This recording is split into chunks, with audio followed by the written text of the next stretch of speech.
Hello, now we will talk about Book 3 of Iliad of Homer, which now we will use the book from Lampara Books, retold by Becky Bravo and illustrated by Gary Utencio and color rendering by Noni Cruzado, and then published by Lampara Books.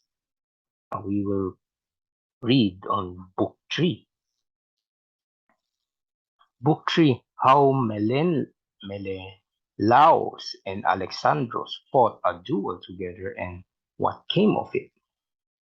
When the two armies met upon the plain, Prince Alexandros strode out from the ranks of the Trojans.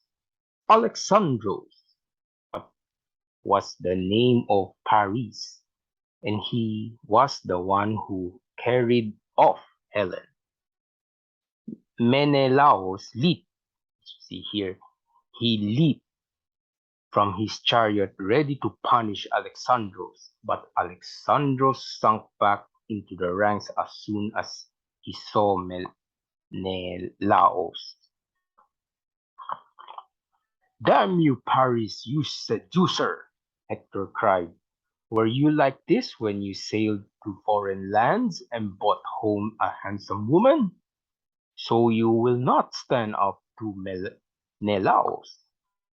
You ought to find out what sort of a man he is whose wife you are keeping. You would have little use for Aphrodite's gift of good looks when you lie in the dust." Alexandros replied, "If you want me to fight, I will fight a duel with Menelaus for Helen and all her wealth. The better man shall take both wealth and women home with him. Then afterwards let both sides swear friendship and peace." Hector presented Alexandros' message to both armies. Menelaus accepted the challenge and called for a sacrifice of ram and an ewe for ewe means a calf, a small type calf. Ewe for a earth and the sun, and the other ram for Zeus. King Priam was summoned from the city to swear the conditions of the duel. Meanwhile Iris, taking from the form of Laodice, one of Priam's daughters, came to Helen and said, "Come and see a wonderful sight. Alexandros and Menelaus are going to fight for you, and you shall be the wife of the winner." Helen, weeping, quickly left the house, and they made their way to Scanian gates.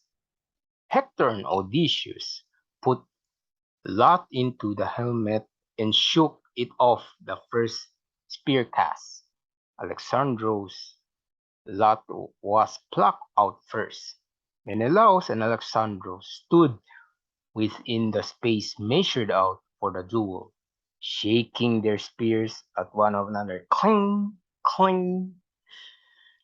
As Alexandros threw his spear, Menelaus blocked it neatly with his shield. The second shot was his, for and before casting his spear he prayed, "O Zeus, give me vengeance upon Alexandros, who wronged me when I showed him hospitality."